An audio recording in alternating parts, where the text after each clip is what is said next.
So hi friends, welcome back to our channel. మేమైతే లక్ష్మీనరసింహ టెంపుల్కి వచ్చినాం, పాతగుట్టకి. సో పైన గుండంకి అయితే వెళ్తున్నాం. పైన ఆంజనేయ స్వామి గుండం ఉంటుంది నానాలది. సో కింద ఒక టెంపుల్ ఉంటుంది.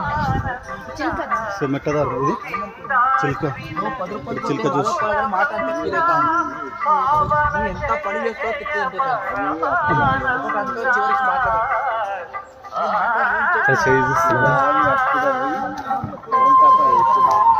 జై శ్రీరామ్ చూస్తున్నాం. సో అక్కడ రాళ్ళతో ఇల్లు కడుతున్నారు కదా. చెప్పు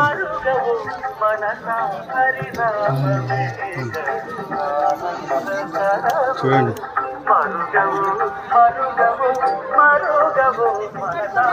గుండం